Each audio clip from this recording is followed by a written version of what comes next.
Genèse, chapitre 1. Au commencement, Dieu créa les cieux et la terre. La terre était informe et vide. Il y avait des ténèbres à la surface de l'abîme. Et l'Esprit de Dieu se mouvait au-dessus des eaux.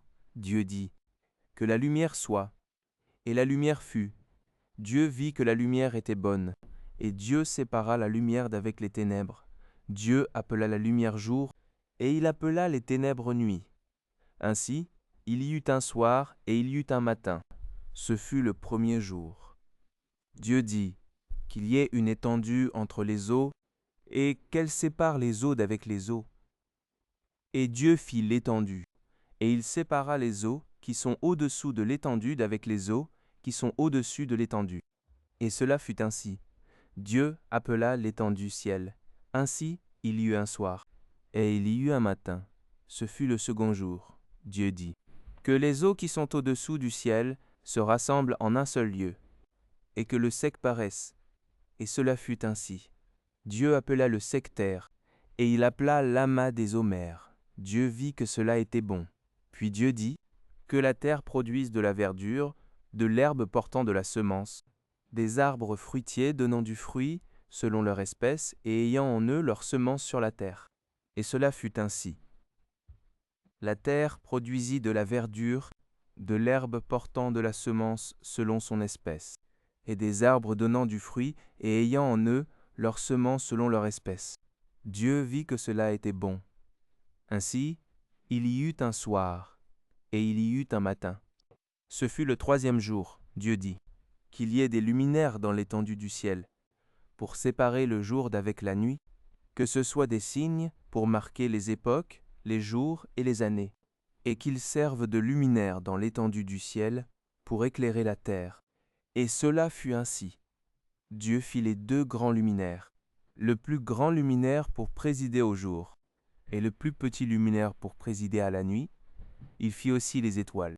Dieu les plaça dans l'étendue du ciel pour éclairer la terre, pour présider au jour et à la nuit, et pour séparer la lumière d'avec les ténèbres. Dieu vit que cela était bon. Ainsi, il y eut un soir, et il y eut un matin. Ce fut le quatrième jour.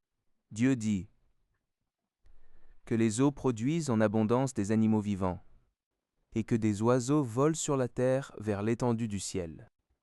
Dieu créa les grands poissons et tous les animaux vivants qui se meuvent, et que les eaux produisirent en abondance selon leur espèce. Il créa aussi tout oiseau, ailé selon son espèce. Dieu vit que cela était bon. Dieu les bénit en disant, « Soyez féconds, multipliez, et remplissez les eaux des mers, et que les oiseaux multiplient sur la terre. » Ainsi, il y eut un soir, et il y eut un matin. Ce fut le cinquième jour. Dieu dit, que la terre produise des animaux vivants selon leur espèce, du bétail, des reptiles et des animaux terrestres selon leur espèce. Et cela fut ainsi. Dieu fit les animaux de la terre selon leur espèce, le bétail selon son espèce, et tous les reptiles de la terre selon leur espèce. Dieu vit que cela était bon. Puis Dieu dit, faisons l'homme à notre image, selon notre ressemblance, et qu'il domine sur les poissons de la mer, sur les oiseaux du ciel, sur le bétail, sur toute la terre, et sur tous les reptiles qui rampent sur la terre. Dieu créa l'homme à son image, il le créa à l'image de Dieu. Il créa l'homme et la femme.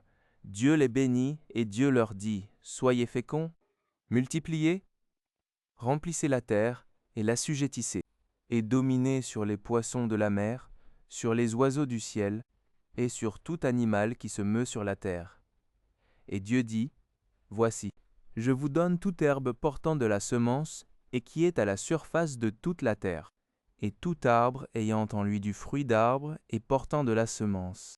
Ce sera votre nourriture. Et à tout animal de la terre, à tout oiseau du ciel, et à tout ce qui se meut sur la terre ayant en soi un souffle de vie, je donne toute herbe verte pour nourriture. » Et cela fut ainsi.